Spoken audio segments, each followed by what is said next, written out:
বেলাল নবীকে কি করে ভালোবাসত। আহা, কালেমার দাওয়াত দেওয়ার পরে হযরত বেলাল কালেমার দাওয়াত কবুল করলো। শুনে কৃতদাসদের নাম সেই দিন সমাজে মূল্যহীন ছিল। শুধু কালেমা পড়ার অপরাধে সেই দিন বেলালকে মারা হলো। প্রচন্ড মার, এত পরিমাণে তাকে মারা হয়েছিল। পিঠের চামড়া গোশতগুলি উঠিয়ে ফেলে দেওয়া হয়েছিল বেলালের।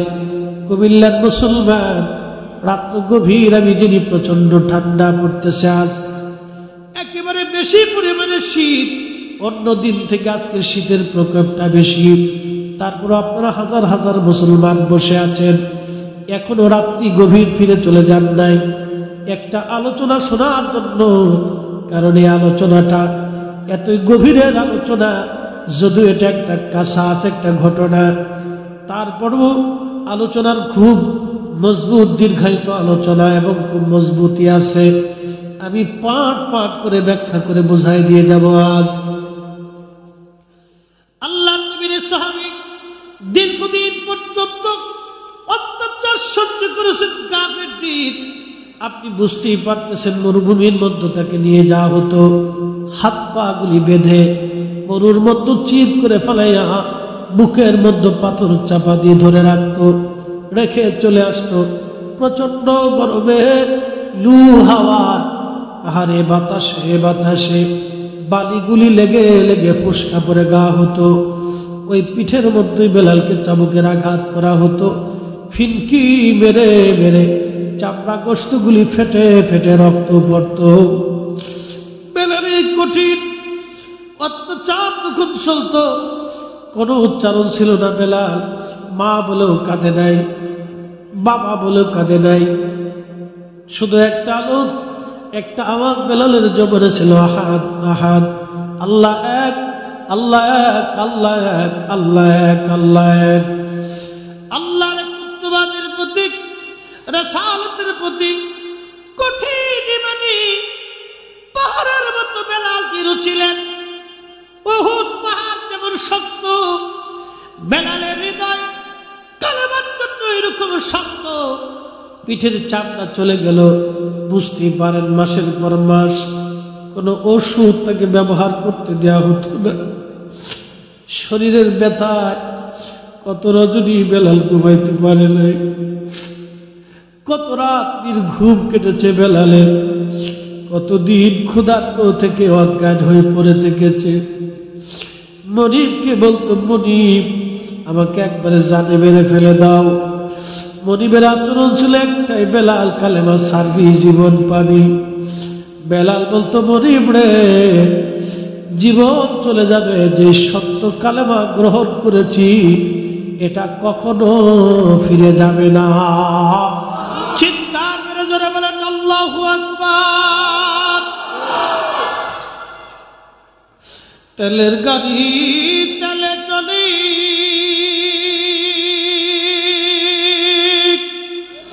হাওয়ার গাড়ি হাওয়ায় উড়ে, বিনা তেলে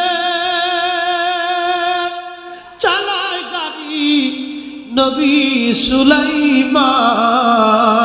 আমরা সেই মুসলমান, আমরা সেই মুসলমান।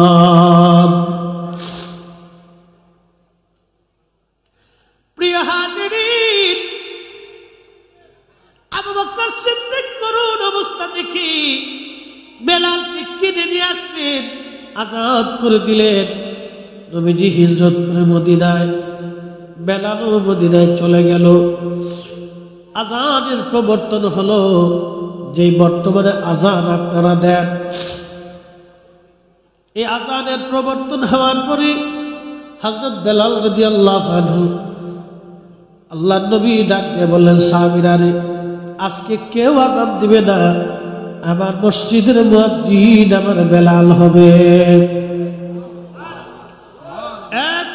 মুসলমান শিক্ষাগত যোগ্যতা দিয়ে নবী মুয়াজ্জিন বানাই নাই, সত্য দিয়ে দাউদি কণ্ঠ বেলালের ছিল, তাও না। দাউদি কণ্ঠ বেলালের ছিল তাও না। আরে অর্থবিত্ত সম্পদ আর জ্ঞান গরিমার জন্য না, একটা কারণে মুয়াজ্জিন কালেমার জন্য বেশি মার খাইল। আর কলিজা থেকে রসুলের মোহাম্মদ কখনো যায় নাই, কারণ বেলাল কিন্তু কালেমা পড়ছে নবী দেখে। অতএব রসুলের মোহাম্মদ তাদের কলিজার মধ্যে বেশি ছিল। কি কথা বলেন, ঠিক না বেঠে? আযান দিতেন ৫ ওয়াক্ত, দীর্ঘদিন আযান দিলে নবী নামাজ আসতো, সাহাবীরা মসজিদ ভরে যাইত। এত বড় মুয়াজ্জিন কখনো আর হবে না, এত বড় ইমাম আমার নবীর মতো কখনো আর নাই, কখনো হবে না। সাহাবীদের মতো দামি মুসল্লি কোথাও আর হবে না। নবীর আশিক হযরত বেলাল রাদিয়াল্লাহু আনহু আযান দিলেন। বহুদিন পার হলো, বুঝতেই তো পারছেন আমার নবীর বিরহ বেদনা উস্তুনে হাতনা নামক একটা কাঠ সহ্য করতে পারে নাই। যেখানে একটা কাঠই সহ্য করতে পারে না, সেখানে সাহাবীরা কি করে সহ্য করবে? আল্লাহ নবীর ইন্তেকাল হয়ে গেল, সারা মদিনায় কান্নার রোল পড়ে গেল। মহিলারা কান্না করে, বাচ্চারা খাওয়া দাওয়া বন্ধ করে দিল। আহা, সাহাবী কেউ নির্বাক হয়ে বসে আছে। 2 দিন 3 দিন পর্যন্ত সাহাবীদের খাওয়া দাওয়া নাই। মদিনায় রান্না বান্না এক পর্যায়ে বন্ধ হয়ে গেল। নবী নাই, হযরত ওমর তলোয়ার টেনে বের করছে। সাহাবীরা নবী মরে গেছে কথা বললে একবারে গলা কেটে ফেলব। বুঝতেই পারছেন বিরহ বেদনা সহ্য করতে না পেরে সাহাবীদের হালত কত কঠিন পর্যায়ে চলে গেল। বেলাল নির্বাক, আমি আর কাউরে আযান শোনাবো না। আমি জানি আযান শোনাইতাম, সে আজকে নাই। আযান দেওয়ার পরে যারা নামাজে পাইতাম সে নাই। আমি যার পিছনে আযান দিলে যে ইমামতি করতো আজকে সে নাই। আমি কার জন্য আযান দেব? বেলাল আযান বন্ধ করে দিলেন।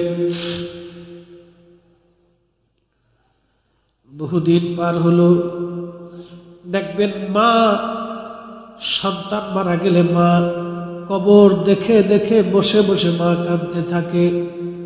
সন্তানের বিছানায় বসে বসে মা কাঁদে, সন্তানের জামা ধরে ধরে মা কাঁদে। কারণ সবাই সন্তানকে ভুলে যায়। আব্দুল করিমকে সবাই ভুলে গেছে, মা ভুলতে পারে নাই। ছেলের কবরটা, করিমের কবরটা দেখে দেখে মা রাস্তা দিয়ে যাওয়ার সময় কাঁদে। করিমের প্রতি বন্ধুদের মায়া হয়তো 3 মাস, ভাইয়ের মায়া 6 মাস, কিন্তু মার মায়া চিরদিন কখনো কলিজা থেকে যায় না।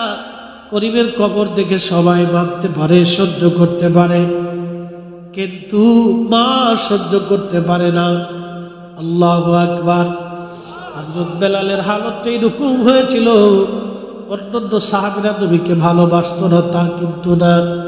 আবু বকরের ভালোবাসা একরকম, ওমরের ভালোবাসা একরকম, ওয়াস আল কারনীর ভালোবাসা একরকম, হযরত হানজালার ভালোবাসা একরকম, বেলালের ভালোবাসাও একরকম। হৃদয়ের গভীরের এত ভিতর থেকে ভালোবাসতেন বেলাল। রওজা শরীফ দেখলে সহ্য করতে পারতেন না। নবীর স্মৃতিগুলি দেখলে বেলাল অস্থির হয়ে যাইতেন। ইমাম কিরমানি শরহে বুখারীর মধ্যে লিখলেন, এই অস্থিরতা দূর করার জন্য বেলাল মদিনা মুনাওয়ারা থেকে সিরিয়ার দিকে রওনা হয়ে গেলেন। এই অস্থিরতা দূর করার জন্য তিনি সিরিয়ার থেকে বের হয়ে গেলেন, মদিনার থেকে বের হয়ে সিরিয়ার উদ্দেশ্যে রওনা হয়ে গেলেন। সিরিয়ায় চলে গেলেন তিনি। আবু বকরের কাছ থেকে বিদায় নিয়ে ইমাম জাইলি নাসপুর রায়ার মধ্যে লেখেন, আবু বকর থেকে বিদায় নিয়ে সিরিয়ার দিকে রওনা হয়ে চলে গেলেন বেলাল। কোন কোন বর্ণনাতে আসছে বেলাল হযরত ওমরের জমানায় গিয়েছিলেন, কিন্তু না, বিশুদ্ধ বর্ণনা হযরত আবু বকরের জমানায় বেলাল রওনা হয়ে গেলেন। আবু বকর বারণ করলেন, বেলাল তুমি যাইও না। বেলাল ডাক দিয়ে বললেন, আবু বকর আপনি কি আমাকে কিনেছিলেন গোলামির জন্য না আল্লাহর জন্য? বলে না, আমি আল্লাহর জন্য কিনেছিলাম এবং আল্লাহর জন্য তোমাকে মুক্ত করে দিয়েছি। বেলাল বললেন, আবু বকর তাহলে আপনি জোর খাটাবেন না, আমাকে জোর করবেন না, আমি মদিনায় থাকতে পারবো না।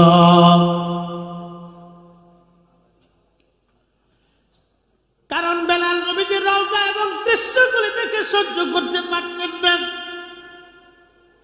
কবির কষ্ট ছিল বেলালের, বরদাস্তি করতে পারতেন না। রওজা শরীফ দেখলে তার কলিজা ফেটে আসতো। চলে গেলেন বেলাল। বহুদিন স্বপ্নের ঘরে আল্লাহর নবীজি তশরিফ আনলেন। ডাক দিয়ে বলেন, বেলাল এটা কেমন জুলুম তুমি আমার সঙ্গে শুরু করছো রে বেলাল? তুমি কেন আমি নবীর জিয়ারতে আসো না? বেলাল আমি নবীর জিয়ারতে আসো বেলাল। বুঝতেই পারতেছেন একজন সাহাবীকে নবী কখন ডাকতে যায়, কোন সময় নবী তাকে স্বপ্নে ডাকতে গেলেন, বুঝতে পারছেন? আল্লাহর নবীর কাছেও তার বিরহ, নবীজির কাছেও সহ্য হয় না। বুঝতেই পারতেছেন একজন সন্তান যখন দূরে থাকে, মা বারবার ফোন দেখে, বাবারে কখন বাড়ি আসবি? তুই বাড়ি আসিস না কেন? দেরি হয় কেন? কি কথা কন না কেন? ঠিক কিনা? সন্তান বাড়ি না আসা পর্যন্ত মার ভালো লাগে না। বাবা বাড়ি আসবে, ছেলেটা ছোট্ট ছেলেটা বারবার ফোন দেয়, বাবা কখন আসবা, কোন সময় আসবা, কখন আসতেছ? কারণ ছেলেটার আর বাদ মানতেছে না, বাবা না দেখলে তার ভালো লাগতেছে না। বাবার মনটা উদাসীন, কখন বাড়ি আসবে আর সন্তানটাকে কোলে নেবে, আদর করবে। এটার নাম ভালোবাসা।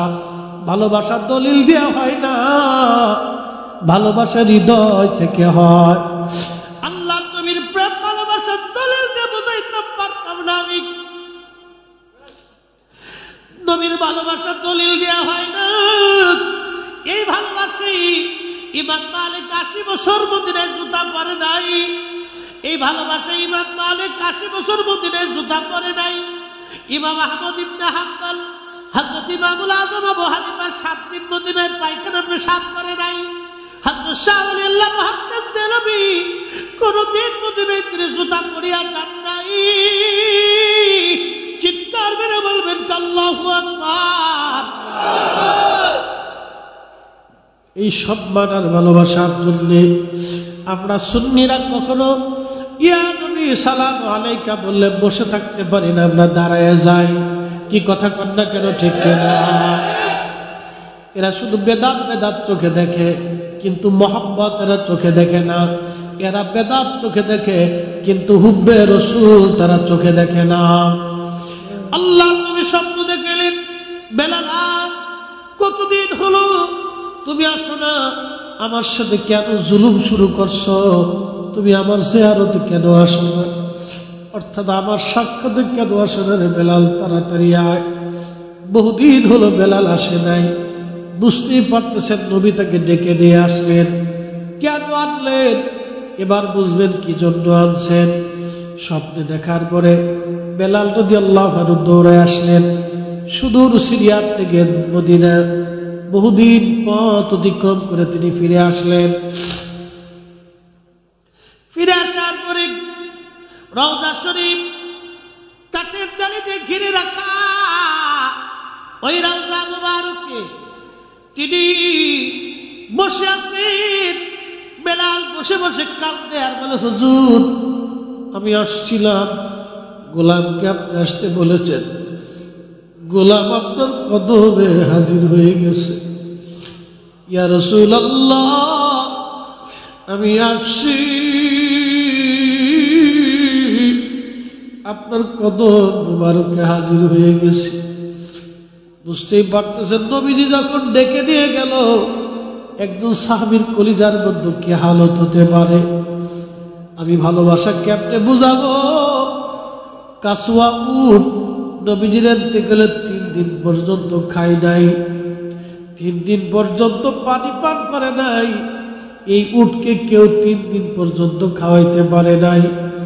আপনারা যারা মক্কা মদিনায় থাকছেন, সৌদি আরবে মধ্যপ্রাচ্যে দেখেছেন, উট যখন কাঁদে তখন মানুষের মতো চিৎকার মেরে মেরে কাঁদতে থাকে। একেবারে 3 দিন উট মানুষের মতো কাঁদতে লাগলো।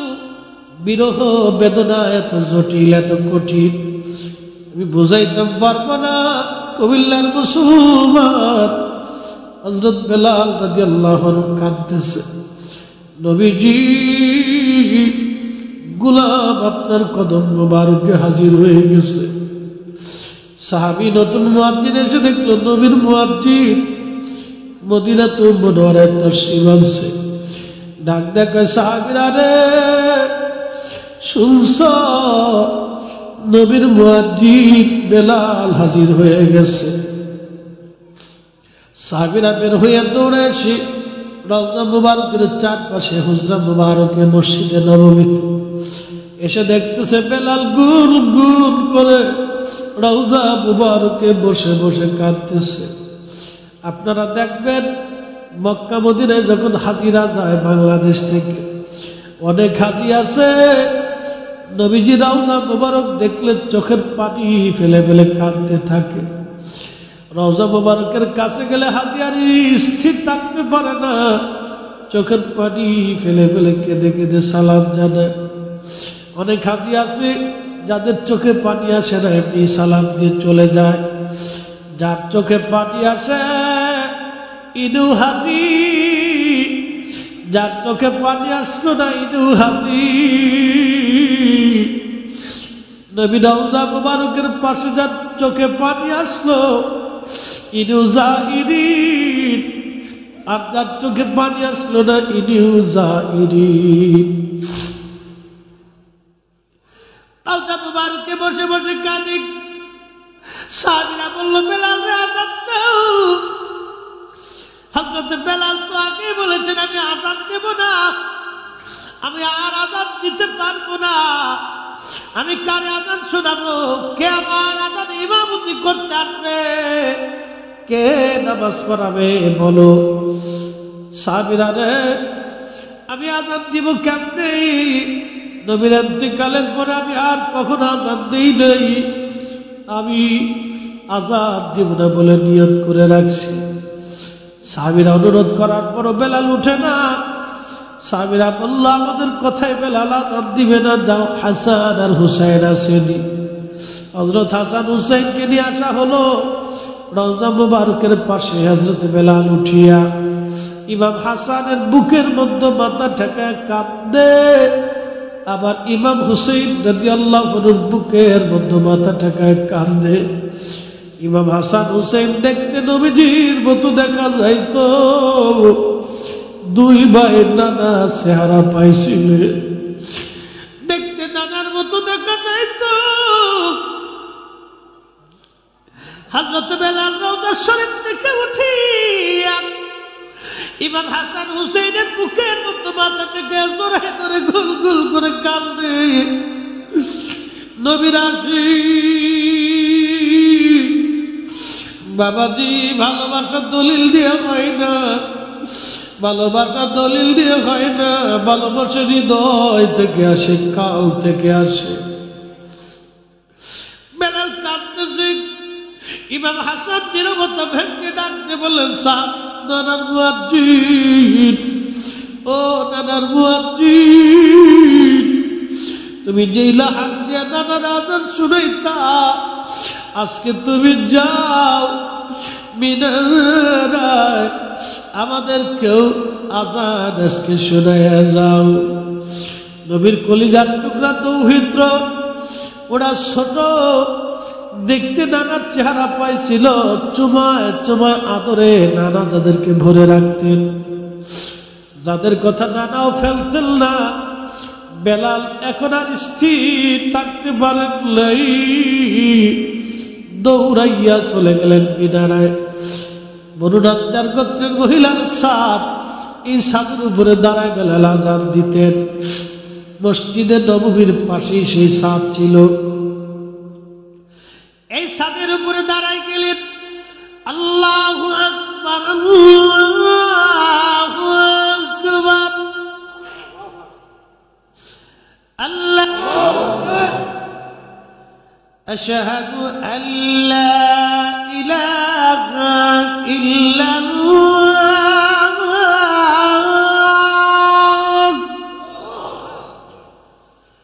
আশহাদু আল্লা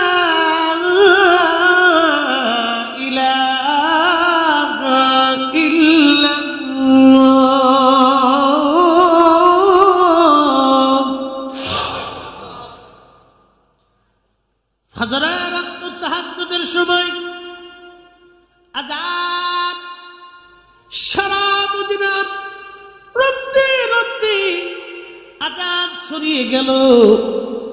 আল্লাহু আকবার।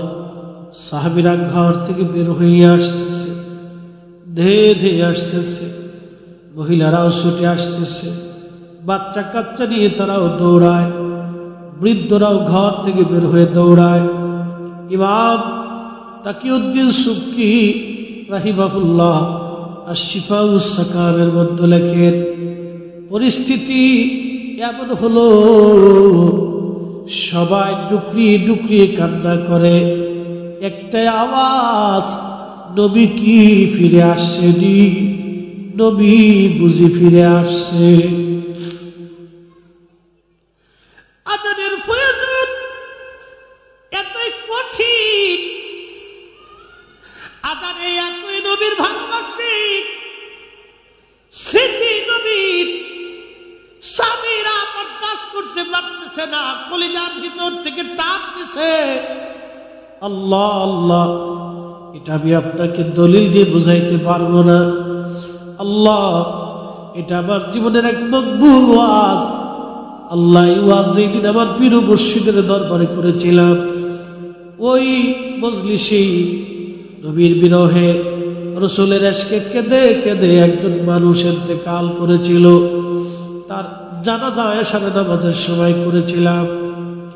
বন্ধু, এত হৃদয়গ্রাহী, এত কঠিন, প্রেম না আসলে বুঝাইতে পারতাম না।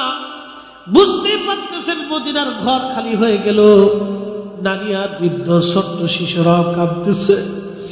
নবী বিরহ বেদনা এতই জটিল ছিল, যুবকরা পর্যন্ত স্থির থাকতে পারে নাই। যুবকদের হৃদয় তো শক্ত,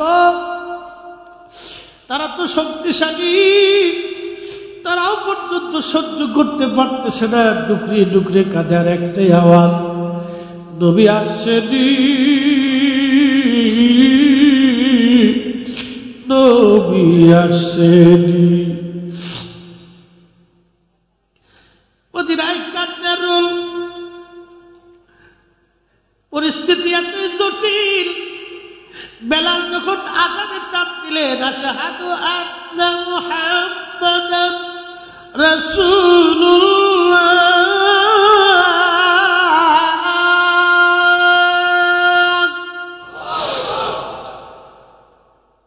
রাসূলের ইশকে এতই কঠিন, বেলালের আযানের ফয়াজ এতই জটিল। মদিনার মানুষ তো স্থির থাকতে পারে নাই, মদিনার মাটি পর্যন্ত স্থির থাকতে পারে নাই। পৃথিবীর কারো আযানে কখনো মদিনা কাঁপে নাই, মাটি কাঁপে নাই, পৃথিবী কাঁপে নাই। একজনের আযানে পৃথিবী কেঁপেছিল, তিনি এই দিনের ঘটনা। আল্লাহ, আমি তো আপনাকে ছোট্ট মুক্তাসার একটু বর্ণনা করলাম, বাস্তব ঘটনা তো এত ছোট না, বাস্তব ঘটনা আরো লম্বা ছিল। সিরাতবিদরা, তারিখবিদরা ঘটনাটাকে মুক্তাসার তার আলোচনা তুলে ধরছেন, কিন্তু ঘটনা তো আর এত ছোট্ট সময়ের না, ঘটনা আরো দীর্ঘ সময়ের ঘটনা ছিল। পৃথিবীর মাটি কেঁপে উঠল। একসাথে বলবেন আল্লাহু আকবার। হা হা হা, চিৎকার মেরে জোরে বলেন না ইয়া রাসূলুল্লাহ। পৃথিবীর মাটি কেঁপে উঠছে, থরথর থরথর করে মাটি কাঁপে।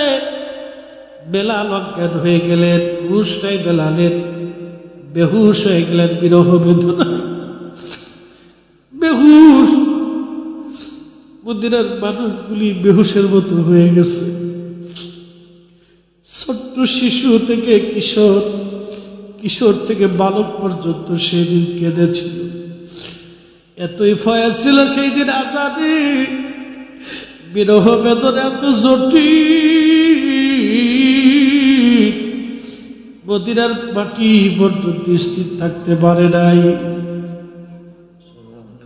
বেলাল অজ্ঞান হয়ে গেলেন, হুঁশ ফিরে আসলো, রওজা শরীফে কাঁদার বলে, ইয়া রাসূলুল্লাহ, গোলাম আপনার কদম মুবারক আসছিল, গোলামকে আসতে বলেছিলেন, আমি আসছি, আমি আজান দিয়েছি নবী গো, আগে আজান দিলে আপনি আসতেন, আমি জানি আর কোনদিন আপনি আসবেন না। বিরহ বেদনা দিয়ে চলে গেলেন নবীর আশিক। আল্লাহ পৃথিবীতে আর একটা আজান বেলাল দিয়েছিলেন বাইতুল আকসায়, সেই দিনও বাইতুল আকসার মানুষ গড়াগড়ি করে কেঁদেছিল। হযরত ওমর, আবু দারদার মতো মহান সাহাবীরা আজানে নবীজির স্মৃতি মনে পড়ার পরে কেঁদে কেঁদে তারা হয়রান হয়ে গিয়েছিল। আর একটা আজান বেলাল হাসরের মাঠে দিবে, তামাম হাসরবাসী ওই আজানে পাগল পারা হয়ে যাবে। আমি বুঝাইতে পারবো না বেলাল কি জিনিস, বেলালের ভালোবাসা কি, এটা বুঝানো সম্ভব না। যার অন্তরে নবীর ভালোবাসা, সেই বুঝে ভালোবাসা কি জিনিস। হে রাসূল, তোমায় ভালোবাসি, অন্তর শুধু মুখে নয়, জান্নাতের আশায় নয় হে রাসূল, জাহান্নামকেও ডরি না। তোমায় পাওয়ার আশায় মন ছুটে যাই মদিনায়, তোমায় পাওয়ার আশায় মন ছুটে যাই মদিনায়। এ আশিক দিদার দাও না, আর দূরে থাকিও না। এ আশিক দিদার দাও না, আর দূরে থাকিও না।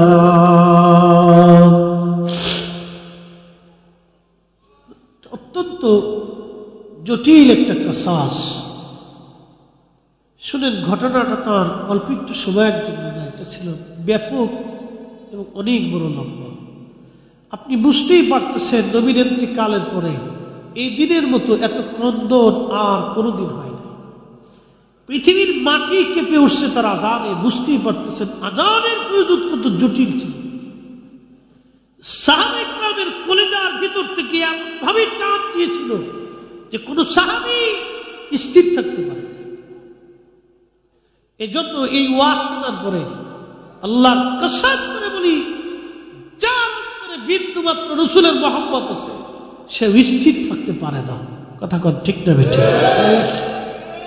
আমাকে এক মাদ্রাসার মুহতামিম সাহেব আমার শ্বশুর বাড়ির দেশে জড়াই ধরছে, বলতেছে, হুজুর ফরিদে হুজুর না? বললাম হ্যাঁ। আমি আত্মীয় বাড়ি বেড়াইতে গেছি। বলতেছে, হুজুর মদিনাতে আপনার বেলালের ওয়াজটা শুনে কত কাঁদছি, আর রিয়ালুর জান্নাতে বসে দোয়া করতাম, আল্লাহ আমার এই ব্যক্তির সাথে একটা বার একটু সাক্ষাৎ করাই দিই। সে আমার জড়ায় ধরছে, ছাড়ে না। হুজুর আমি রিয়াজুল জান্নাতে বসে আমি জীবনে কোনোদিন এইভাবে কাঁদি নাই। রসুলের মহব্বত, এশকে রসুল কি জিনিস আমি বুঝতাম না। আমি ও শোনার পরে এত পরিমাণে মদিনাতে কাঁদছি যে আমার জীবন সাকসেস হয়েছে। আর এক ভদ্রলোক আমাকে ফোন দিয়ে বলছে, হুজুর জীবনে এমন কোনো নিকৃষ্ট কাজ নাই যে আমি না করছি। আল্লাহর কসম এই মাহফিল সাক্ষী। মাগরিব পরে বসে আছে যুবক ভদ্রলোক, সে এক ছাত্র সংগঠনের কেন্দ্রীয় লিডার। আমাকে বলল, হুজুর পরিচয়টা দিছে, আমি গোপন রাখতে হবে। বলতেছে, হুজুর এহেন কাজ নাই আমি নিকৃষ্ট কাজ না করছি। হাবি জাবি অন্যায় জেনা সব আমি জীবনে করছি। আমি অর্ধেক মুসলমান অর্ধেক নাস্তিক ছিলাম। দিন কি জিনিস বুঝতাম না। আজানের আওয়াজ আসলে আমার কলিজার ভিতরে জ্বলত, অশান্তি লাগত। আমি সেই মানুষ আপনার এই ওয়াজটা শোনার পরে আমার জীবন পরিবর্তন করে ফেলছি। বলতেছে, হুজুর আমি 5 ওয়াক্ত নামাজ পড়ি, দাঁড়িয়ে রাখছি, আপনি আমার জন্য একটু দোয়া করবেন যে জীবনের শেষ সময়টুকু পর্যন্ত জানি আমি ইসলামের পথে থাকতে পারি। আল্লাহর কসম সেই দিন মাগরিবের নামাজটা আমার সাকসেস হয়েছে। তখন আমি চিন্তা করছি, আল্লাহ আমি তো আমার কোনো বক্তব্য দিইনি, তোমার রসুলের একজন সাহাবীর প্রেম থেকে বলেছি, রসুলকে মহব্বত করছে, এই দৃশ্যটা আমি মানুষের সামনে ফুটাই তুলছি। আমার জবানে আমার কথায় তুমি বের করছো। আমার আগেও যুগ যুগ ধরে উলামা কেরাম এই ওয়াজ করে গেছে, আমার পরেও যুগ যুগ ধরে উলামা কেরাম এই ওয়াজ করবে। হয়তো এই সিচুয়েশনে তুমি আমার জবান থেকে এটা দিয়ে তুমি ফয়েজ দিয়ে দিছো, আমার তো কোনো ক্ষমতা নাই। খাগড়াছড়িতে গেছি, আর এক ভদ্রলোক পরিবহন সেক্টরের, নাম বলবো না, তিনি একজন ভালো লিডার। বলতেছে, হুজুর পশ্চিম কি আমি বুঝতাম না, কেবলা কি আমি জানতাম না, এটা আমি মানতাম না। আপনার এই ওয়াজটা শোনার পরে আমি তওবা করে আমি দাঁড়িয়ে রাখছি। আমার দেখাচ্ছে হুজুর আমি দাঁড়িয়ে রাখছি, ভালো হয়ে গেছি হুজুর, আমি আজকে 5 ওয়াক্ত নামাজ পড়ি। আল্লাহ হুজুর জীবনের শেষ সময়টুকুর জন্য শেষ নিঃশ্বাসে রসুলের মহাব্বত নিয়ে কবরে যেতে পারি। এগুলি